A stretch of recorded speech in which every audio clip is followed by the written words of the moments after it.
feliz sábado a todos. Para nós é um grande privilégio estarmos aqui mais uma vez. Desde quarta-feira que nós estamos tendo a oportunidade de conversar um pouco a respeito de algo fundamental, nossa saúde.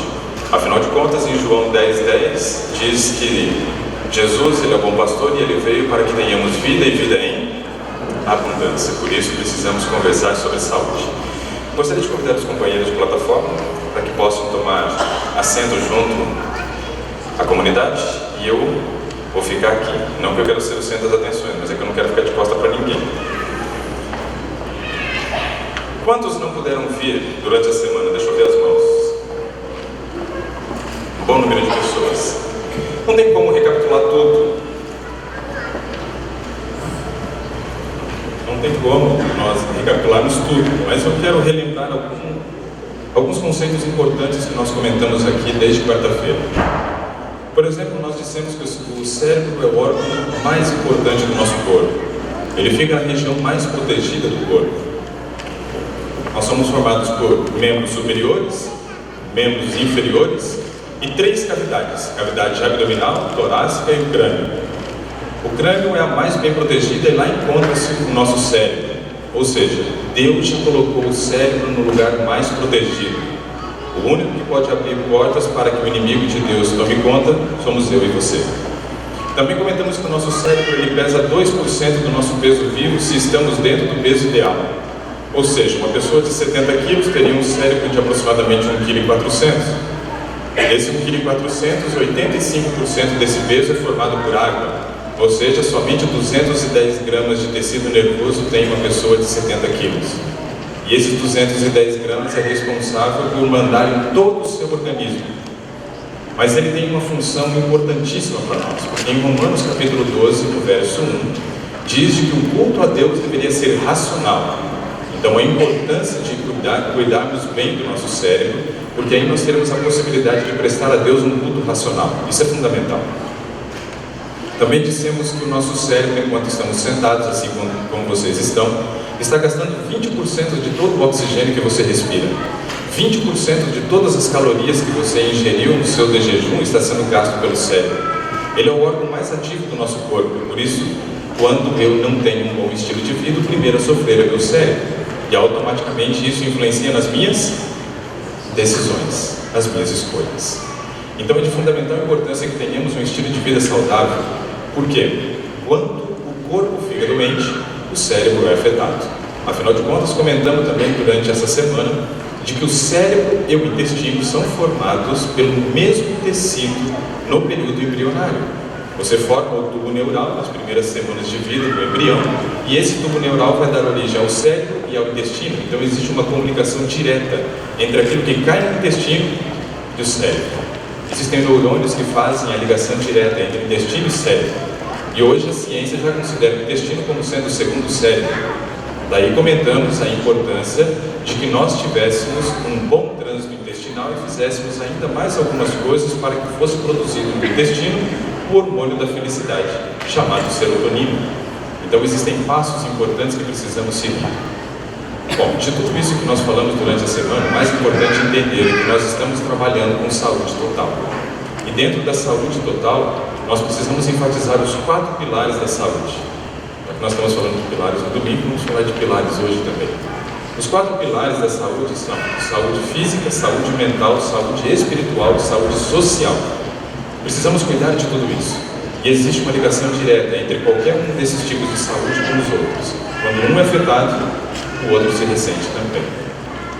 Na manhã de hoje nós vamos falar, pelos próximos 30 minutos, porque eu tinha 35 e 5 já se foram, nós vamos falar a respeito da origem do pecado no Jardim do Éden. E vamos entender quais foram as estratégias utilizadas pelo inimigo de Deus lá no Éden, e vamos passar por mais alguns capítulos e versículos da Bíblia, para que isso nos ajude a compreender a importância de termos um bom estilo de vida. Porque vamos descobrir quais foram as estratégias do inimigo de Deus para trazer o pecado ao mundo, e vamos perceber que essas estratégias não têm mudado. Ele tem conseguido, muito mesmo, usando as mesmas estratégias do passado. Abra sua Bíblia, por gentileza, em Gênesis, no capítulo 3. Nós vamos ler a partir do verso 1. Mas eu vou esperar você aqui e nós vamos orar mais uma vez.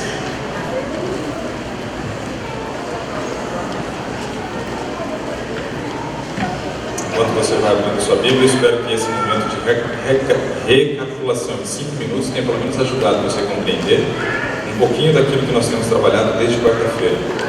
Porque tudo que nós falamos desde quarta-feira tem uma importância grande no tema de hoje. Porque nós estamos falando de uma mente clara e nós vamos perceber que na Bíblia vários personagens foram expostos a tomar decisões. E muitas vezes o fizeram da maneira errada. E por isso precisamos ter a mente clara para fazer a decisão certa. Feche seus olhos, vamos orar. Pai de amor que nos altos céus habita, nós estamos com a Tua Palavra em nossas mãos. Santa Bíblia que o Senhor tem conservado há muitos anos, intacta, sendo a expressão do Teu caráter, do Teu amor, da verdade. Pedimos que agora que estamos com ela aberta e vamos fazer a leitura, que o Teu Santo Espírito ilumine nossa mente, nos dê a compreensão correta da Tua Palavra, que não façamos inferências humanas aqui, mas que Deus possa nos trazer as orientações corretas mediante a leitura da Tua Palavra. É o que pedimos e agradecemos em nome de Jesus. Amém. No verso 1 de Gênesis 3, começa a história mais triste da Bíblia. Não existe nenhuma história na Bíblia que seja mais triste do que essa. Essa é a história mais triste da Bíblia. Por quê? Porque através dessa história houve separação entre o homem e Deus. Além disso, houve também agora a morte, coisa que não havia no passado. Não fomos feitos para morrer, fomos feitos para viver eternamente.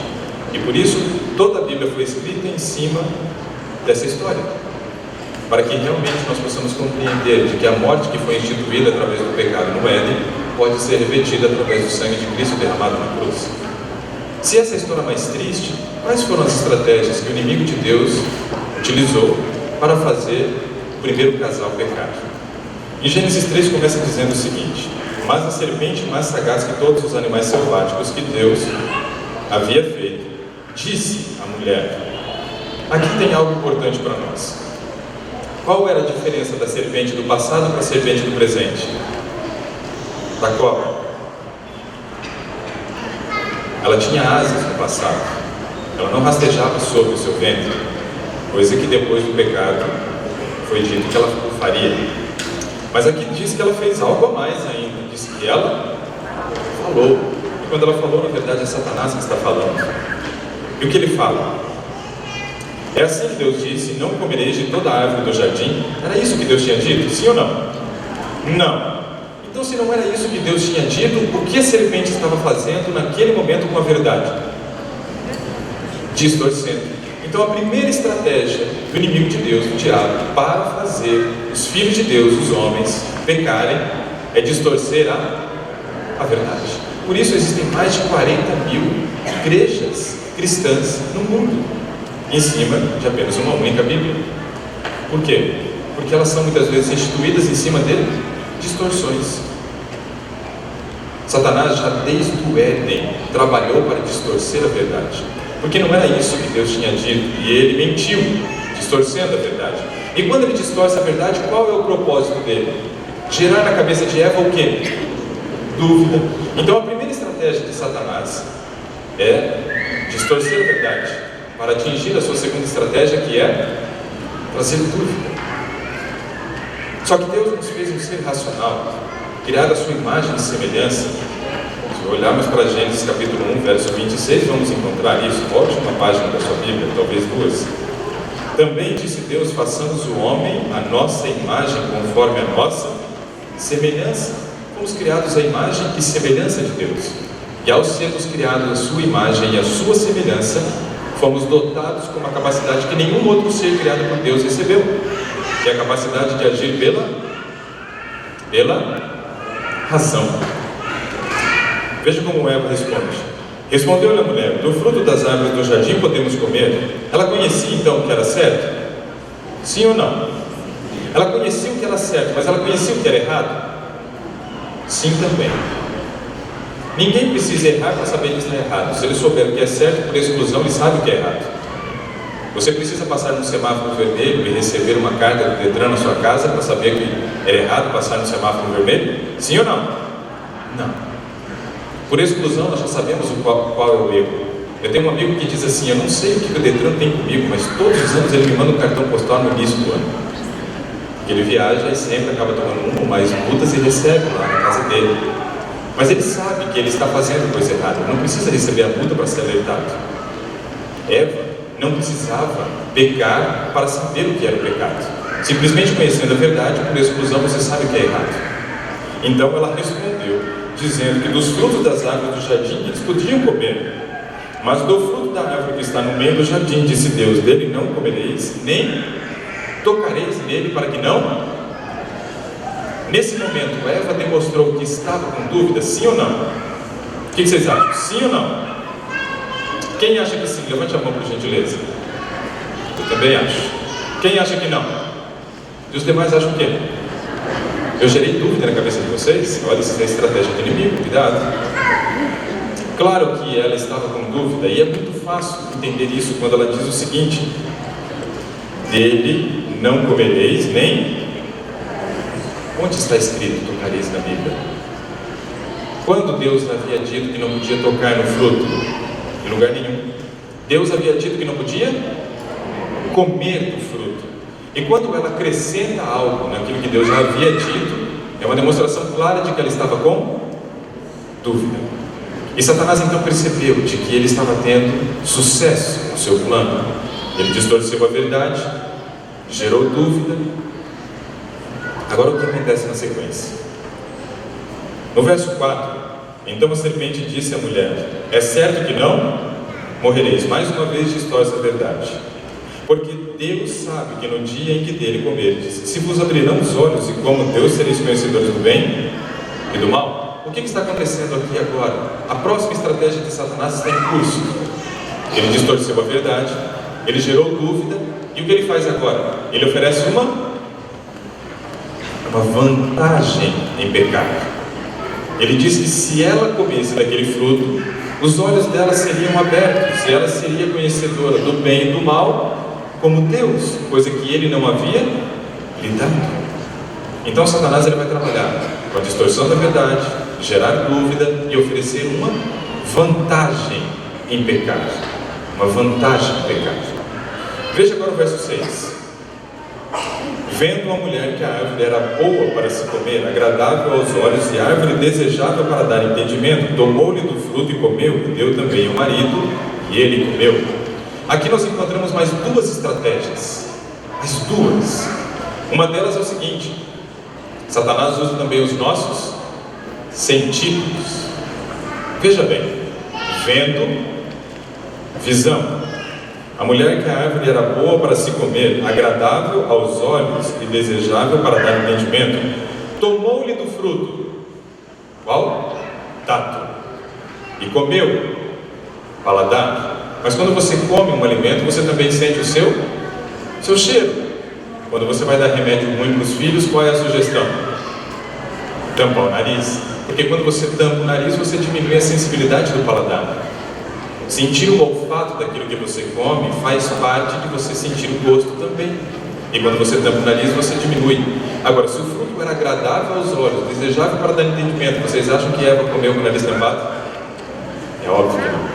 Então, dos 5 sentidos, quantos estão envolvidos na queda do primeiro casal? Visão, paladar, olfato, tato, mas tem a audição também. Porque lá no verso 1 diz que a serpente falou, e quando ela fala é porque tem alguém ouvindo. Satanás usou os 5 sentidos para fazer Eva cair.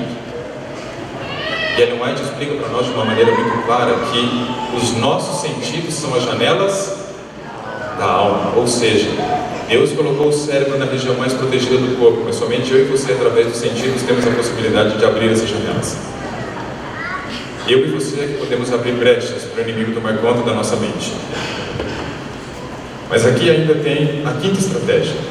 Vamos relembrar. A primeira estratégia foi distorcer a verdade, com o propósito de gerar dúvida. Depois Satanás ofereceu uma vantagem em pecar. Usou também dos nossos sentidos. E o 5º elemento que Satanás abriu mão chama-se alimento. Afinal de contas, ela pegou transgrediu através de um fruto. Esse fruto é comida, é um alimento. Deixa eu compartilhar com vocês um texto. Eu já falei durante a semana, mas eu vou compartilhar com aqueles que não vieram. No Conselho para a Igreja, na página 103, no quarto parágrafo, está escrito o seguinte: Satanás está constantemente alerta para submeter a raça humana inteiramente ao seu controle. Quer dizer, Satanás quer nos levar de volta ao cativeiro. Aqueles mesmos 430 anos que o povo de Israel passou sob o jugo dos egípcios, Satanás quer que nós voltemos para aquela época, tornar-nos escravos novamente. Seu mais forte poder sobre o homem exerce-se através do apetite, e este procura ele estimular de todos os modos possíveis. Vocês acham realmente que as estratégias mudaram do passado para agora? Caminhe um pouquinho, vá para Gênesis 6, por gentileza. Gênesis capítulo 6, a partir do verso 11, Deus apresenta o dilúvio, porque a terra estava numa condição terrível de pecado. A violência do homem é a transgressão, é o pecado. E ali diz o seguinte: a terra estava corrompida à vista de Deus e cheia de violência. Verso 11 de Gênesis 6. 12 agora. Viu Deus a terra e eis que estava corrompida, porque todo ser vivente havia corrompido o seu caminho na terra. Então disse Deus a Noé: resolvi dar cabo de toda a carne, porque a terra está cheia da violência dos homens. Eis que os farei perecer juntamente com a terra. Deus então apresenta o dilúvio, não querendo destruir o homem, mas querendo destruir o pecado. Noé se salva junto com sua família. Depois que ele sai da arca, sua primeira atitude é construir um altar a Deus. Mas na sequência, no verso 20 de Gênesis capítulo 9, verifique lá comigo. Gênesis 9, 20, diz o seguinte: sendo Noé lavrador, passou a plantar uma vinha. Ou seja, Noé passou a plantar o quê? Uva. No verso 21 diz que ele bebeu do vinho, embriagou-se e se pôs nu dentro da sua tenda. Noé estava cometendo um pecado naquele momento? Sim ou não? Quantos acham que não? Quantos acham que Noé não estava pecando? Bom, todos acham que era um pecado. E realmente não é pecado. Por quê? Porque a bebida alcoólica afeta qual parte do corpo em primeiro lugar? O cérebro. E em Romanos 12, não diz que o culto a Deus é racional. Então tudo aquilo que afeta a nossa racionalidade para Deus é pecado. Tudo que afeta a nossa racionalidade para Deus é pecado. Por isso tem um texto de Eventos Finais, na página 81, dizendo de que os estimulantes são pecados, porque eles afetam a nossa racionalidade. Ela fala de chá, fala de café, fala de fumo, não fala de refrigerante de cola, não tinha, né? Porque mais, o chocolate também não era feito dessa maneira. Mas tudo isso afeta o funcionamento cerebral, interfere no raciocínio. Sim, afeta o raciocínio, para Deus é pecado, porque não conseguimos agir plenamente pela razão. Agora veja que coisa interessante. Vinho é um alimento? Sim ou não? Quem acha que vinho não é um alimento? Uma pessoa, duas. Quais são as características de um alimento? O alimento tem água, não tem? E o vinho? Também tem. Um alimento tem calorias, e o vinho? Também tem. O alimento tem vitaminas e minerais, e o vinho? Também tem. O alimento tem proteína, gordura e carboidrato, e o vinho? Também tem. A quantidade de proteína é muito pequena, a quantidade de gordura também não é tão grande, mas com certeza tem algumas mulheres que já passaram óleo de semente de uva aqui no cabelo. Quantas já passaram óleo de semente de uva no cabelo? Ah, tem gente, viu? É rico em vitamina E, ajuda a fechar aquelas pontas duplas, deixa o cabelo mais brilhoso, mas vamos voltar para aquilo que interessa, né? Vinho é um alimento, sim ou não? Claro que é um alimento. Satanás usou a mesma estratégia. Não mudou. Usou de novo um alimento. Vamos caminhar um pouco mais na Bíblia, mas vou citar algumas histórias que passaram aqui. Teve gente que caiu, teve gente que perdeu. Nós temos ali dois irmãos que tiveram problema com relação de alimentação. Teve? Quem são esses irmãos? Quem são? Esaú e Jacó, Caim e Abel. Todos eles tiveram problema com alimento, não foi? Qual foi o problema de Caim? Caim ofereceu o quê? Um alimento. Mas era aquilo que Deus tinha pedido? Não. E ele achou que aquilo, por ser o melhor que ele produzia, poderia ser ofertado a Deus. Teve problemas. E a consequência desse pecado foi o quê? A morte do irmão. A morte do irmão. Aí vamos para os outros dois irmãos que tiveram problema com comida também. Quem são? Esaú e Jacó. O que aconteceu ali na história deles? Jacó vai e engana Esaú fazendo o que para ele? Fazendo ali a sopinha de lentilha, né? Uma comidinha gostosa, cheirosa. E ele compra a primogenitura, engana o irmão. Depois ele vai e engana quem? O pai. Mas com incentivo de quem? Puxa, a ruína da família foi comida, vocês perceberam? Depois tem um outro personagem na Bíblia que foi escolhido para poder ser juiz de Israel. De quem estamos falando? Sansão. E Sansão caiu através do alimento também, sim ou não? Sim, caiu através do alimento. Bebeu vinho, que não deveria, ainda comeu o mel feito dentro da carcaça de um leão, alimento imundo. Você percebe que o alimento está presente na maioria dos personagens da Bíblia. Depois tem alguns que venceram. Quem venceu? Daniel, seus 3 amigos. E a outra figura a gente deixa para daqui a pouco, ainda que vai nos encerrar com ela. Mas eu quero mostrar para você como que a questão alimentar é um problema muitas vezes. Abra sua Bíblia em Gênesis capítulo 78. Gênesis não, desculpa, Salmo 78. Eu ia falar Salmos e eu olhei para a Bíblia, estava no Gênesis aberto. Salmo capítulo 78. Ali tem uma história extremamente interessante para nós. A história do povo de Israel sendo relembrada por esse Salmo de Asaf. Deus fez muitos milagres para aquele povo. Depois de 430 anos de escravidão, Deus o liberta de uma maneira miraculosa. 10 pragas são derrubadas no Egito. O povo de Deus não é afetado. Eles saem na calada da noite, são perseguidos, chegam diante do Mar Vermelho, os inimigos vêm atrás, ferozes, e com o intuito de matar a todos. O mar se abre, eles atravessam o seco, o mar se fecha, todos os inimigos morrem. Eles entram no deserto, Deus coloca durante o dia uma nuvem para proteger do sol causticante do deserto. Coloca à noite uma coluna de fogo para guiar e aquecer o povo durante a noite.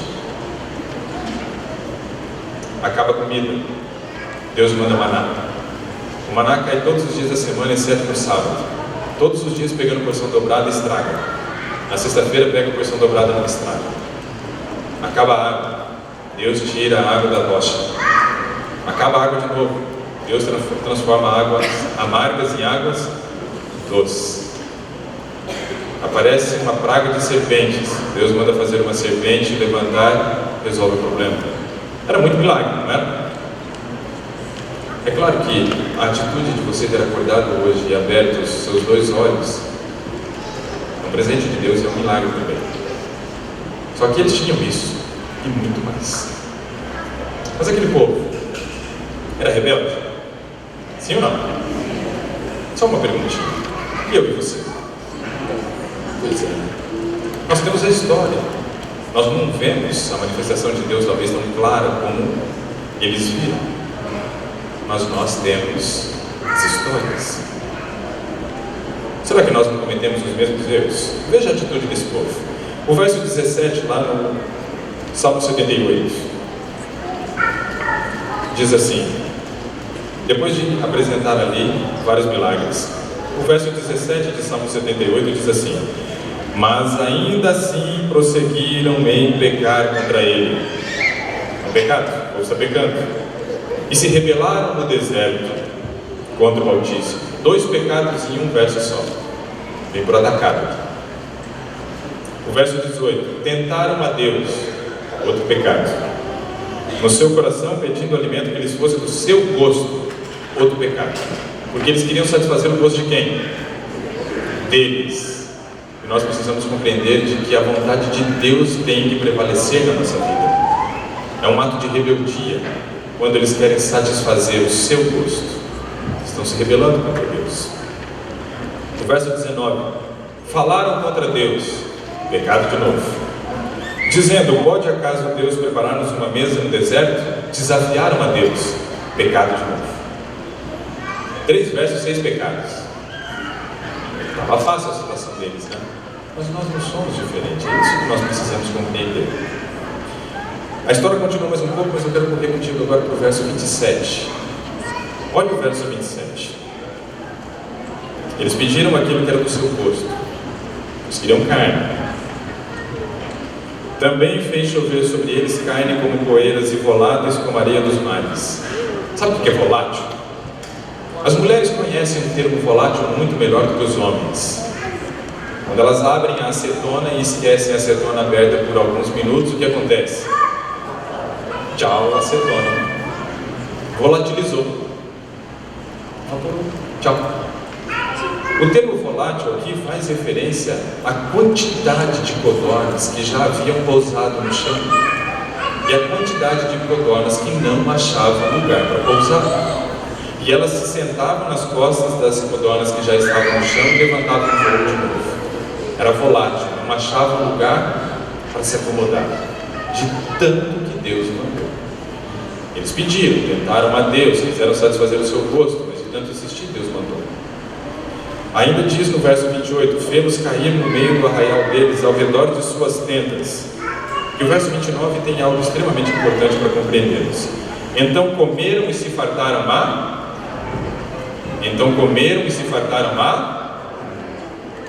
fraco. Comeram e se fartaram o que quer dizer valer? Eu não sei quantos de vocês fizeram isso, principalmente os homens, mas quando eu era criança, eu gostava muito de jogar figurinha.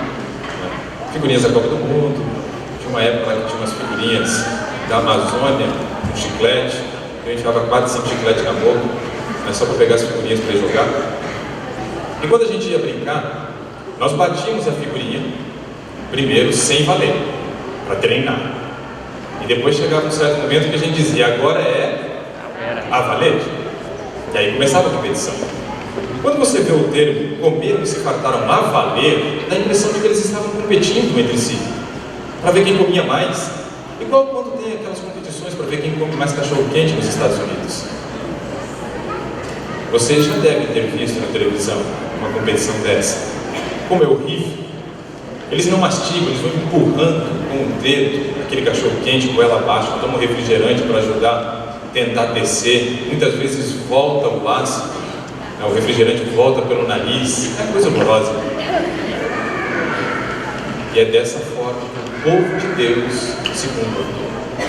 É dessa forma terrível e nojenta que o povo de Deus se comportou perante aquelas codornas, rasgando e comendo aquelas codornas cruas.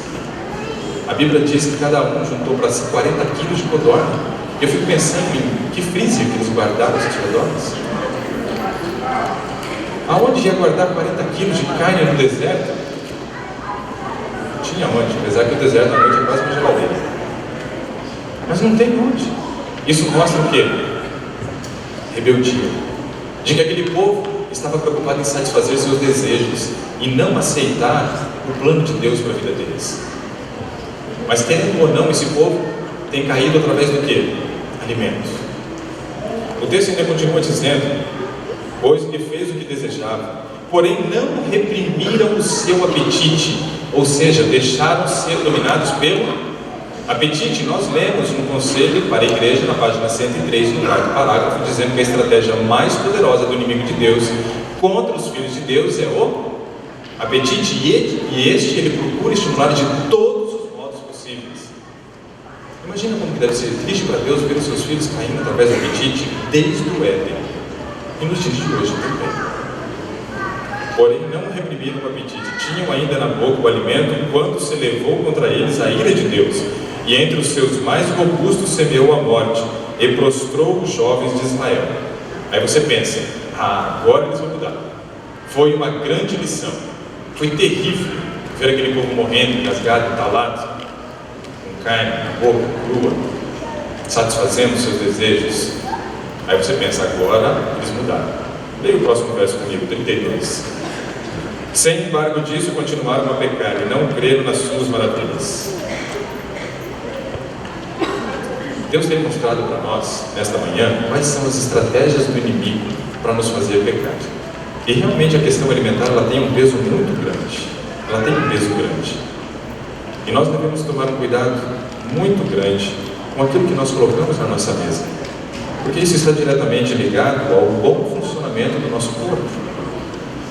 Agir pela razão. Abra sua Bíblia lá em Mateus. a ter discernimento do certo e do errado. Ao compreender isso, precisamos olhar e ver que existe esperança. Porque até agora nós vimos exemplo de pessoas que caíram, praticamente todos. Daniel e seus amigos venceram. Mas tem um grande exemplo na Bíblia de uma pessoa que também venceu esta tentação do alimento. E esse personagem é Jesus. Mateus capítulo 4. E agora nós caminhamos para o nosso final. Eu também só tenho 5 minutos, em que eu quero demorar mais para gente. Mateus capítulo 4, você vai encontrar algo fantástico, que é a tentação de Jesus, dizendo o seguinte, a partir do verso 1. A seguir foi Jesus levado pelo Espírito ao deserto para ser tentado pelo diabo. E depois de jejuar 40 dias e 40 noites, ele teve fome. Olha a primeira estratégia. Olha a primeira tentação. Acompanhe comigo.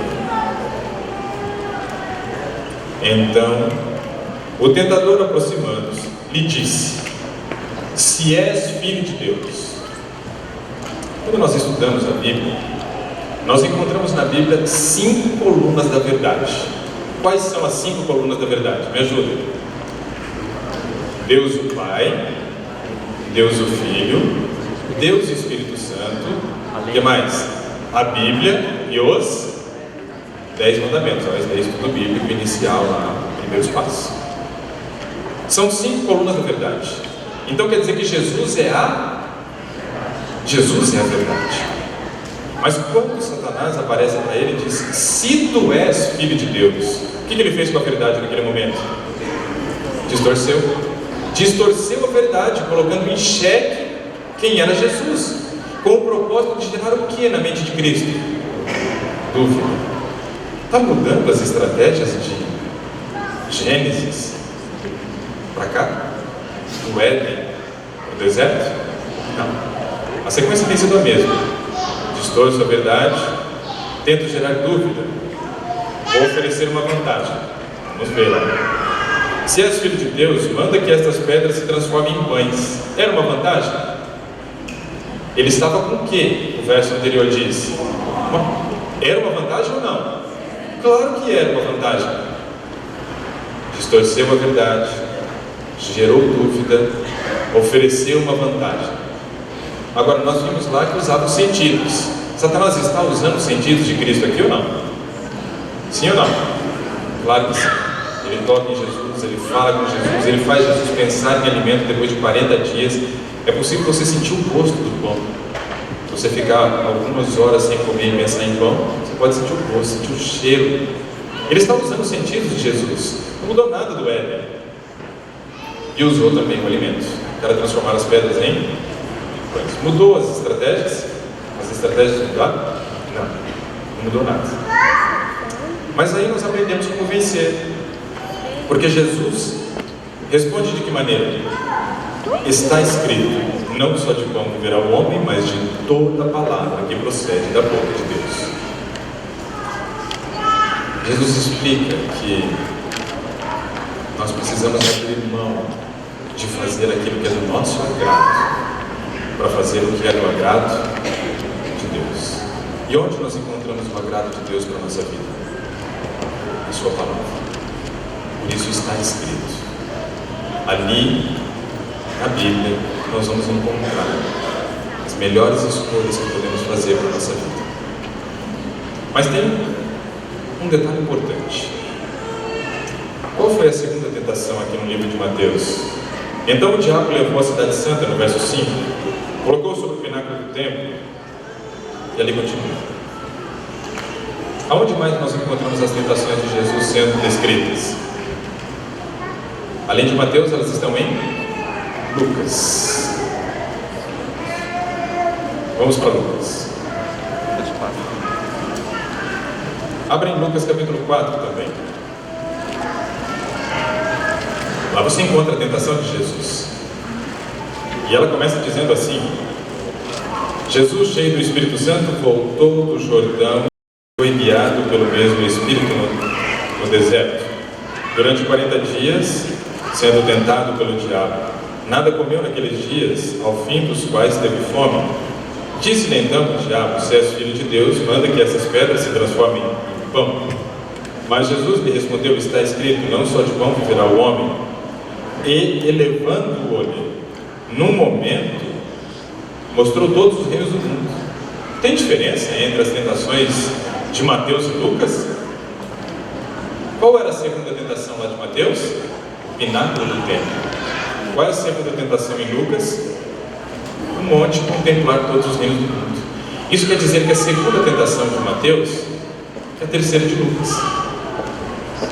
E a terceira de Mateus é a segunda em Lucas. Está invertido a ordem. E aqui entra uma pergunta importante. Por que esta ordem está invertida? Por que a ordem está invertida? Sinceramente, eu não sei. Eu não sei por que a ordem está invertida. Mas eu sei que ela está invertida. Mas tem uma coisa que eu sei. Quando você lê o livro No Deserto da Tentação, algo fica muito claro e estampado para nós.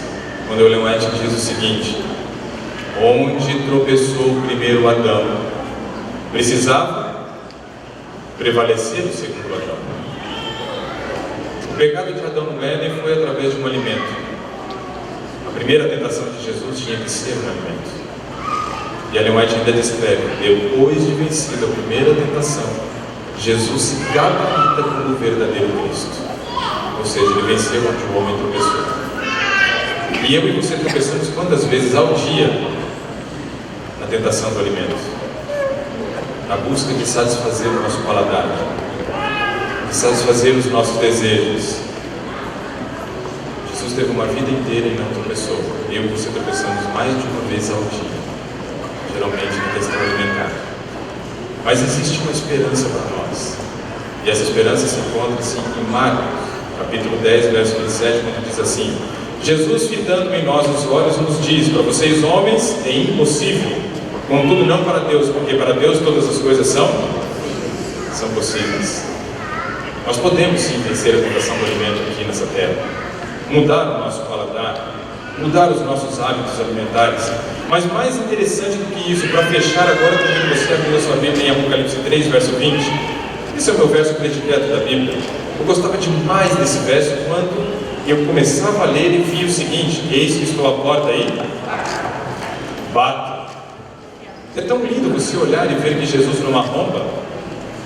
É tão lindo você olhar e ver que Jesus respeita o seu livre-arbítrio. Mas a continuação desse verso 20 de Apocalipse 3 diz o seguinte: eis que estou à porta e bato. Se alguém ouvir a minha voz e abrir a porta, eu entrarei em sua casa e cearei. O que é cear? Cear é comer. Qual que é o convite de Cristo para nós então? Comer com Ele. Porque Ele sabe quão difícil é vencer a tentação do alimento aqui. E quando formos ao céu, a primeira coisa que vamos fazer é participar de um banquete. E nesse banquete há uma mesa enorme, onde existem muitas cadeiras postas. E imagine a cena de você chegando no céu, encontrando essa mesa posta, com o que tem de melhor no céu. De repente você vê uma cadeira e resolve puxar para tomar um assento à mesa. Mas quando você vai puxar a cadeira, um anjo chega e toca no seu ombro e diz assim: essa não é a sua. Você olha, o anjo diz: tem nome? Sim, todas elas têm nome. De repente, por curiosidade, você resolve puxar a cadeira e ver de quem era. E de repente, quando você puxa a cadeira, está escrito Adolf Hitler. Se assusta e fala: será que ele vem? Você olha para o anjo assim, né? A gente começa a pensar no Holocausto. E o anjo responde assim: se ele vem, eu não sei. Mas existe uma cadeira com o nome dele. Como existe uma cadeira com o nome de cada um de vocês, com o meu também. E somente eu e você podemos ocupar essa cadeira e ninguém mais. Ninguém mais. O convite para você é refletir as palavras de um hino que minha esposa vai cantar neste momento, que fala a respeito de não temer a noite. Porque quando pensamos em mudança, não é fácil. Não é fácil. Mas a nossa mudança ela deve ser pautada pela vontade de Deus para a nossa vida. Além disso, precisamos compreender de que nós devemos caminhar até onde podemos, porque o impossível quem faz é Deus, mas Ele não faz o possível. E o meu desejo é que todos vocês possam ocupar essa cadeira que está no céu, com o seu nome, onde ninguém mais vai sentar. Ou ela ficará ocupada, ou ela ficará vazia. Para você, membro dessa igreja, o convite é que enquanto você escuta esse hino, você possa refletir se realmente você quer fazer um processo de mudança, ou dar continuidade, na verdade, na mudança, porque todos já começamos a mudar. Quer o Espírito Santo te guie nesse processo, se coloque em pé em algum momento do hino. E para você, amigo nosso visitante, se você quer sentar-se também nessa cadeira e conhecer mais a respeito desse Cristo que nós falamos hoje de manhã, eu gostaria de convidar que você também se colocasse em pé em algum momento, para que eu pudesse orar por você. E caso você queira que você venha à frente, para que além do horário eu possa lhe dar um abraço. Que Deus abençoe.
Deus nos dá a oportunidade de refazermos nossas alianças com Ele. Deus nunca deixou de procurar os seus filhos. Ele sempre continuará batendo a porta. Nós é que muitas vezes mantemos a porta fechada. Mas o ato de nos colocarmos em pé, reconhecendo a grandiosidade de Deus e a nossa pequenez, e compreendendo o quão necessário é estar ao lado de Deus, e só Ele pode nos capacitar no processo de mudança, no processo de viver conforme a vontade dEle, nos colocamos em pé neste momento. Convido você a fechar os seus olhos, para que nós possamos ter uma palavra de oração. Senhor, que nos altos céus habita, teus filhos reconhecem a tua grandiosidade. Teus filhos reconhecem que precisamos mudar a cada dia conforme a tua vontade. Reconhecemos, Senhor, de que somos falhos e pecadores, de que muitas vezes cometemos erros por falta de instrução, mas em outros momentos cometemos erros por rebeldia. Mas queremos entregar a nossa vida, nosso coração e nossa mente em tuas mãos, pois temos a certeza que o caminho que o Senhor escolheu para nós é muito melhor do que o caminho que podemos trilhar sozinhos sem ti. Dá-nos a cada dia, Senhor, uma mente clara para compreender a tua vontade. Dá-nos, Senhor, o entendimento da tua palavra, e que a tua vontade, através da sua palavra, possa se cumprir em nossa vida. Que possamos ser boas testemunhas aqui neste mundo, servindo como instrumentos em tuas mãos para conduzir outras pessoas para o aprisco do Senhor. Além de nos salvar, Senhor, nós queremos ter a oportunidade de salvar a outros para o reino da glória. Abençoe a nossa família. Faça com que nós possamos ser um bom testemunho dentro da nossa família, para os nossos vizinhos, para os nossos companheiros de trabalho, no estudo. Que onde quer que nós formos, Senhor, nós possamos ser portadores de bênção, distribuir essas bênçãos onde quer que andamos. Esses são pedidos que nós fazemos não porque haja mérito em nós, mas oramos pelos méritos de Cristo, porque nós sabemos que muitas vezes passaremos por noites escuras, onde não conseguiremos enxergar o que vai acontecer, mas temos a certeza que, entregando nossos planos em tuas mãos, o Senhor guiará da melhor maneira possível. Assim oramos.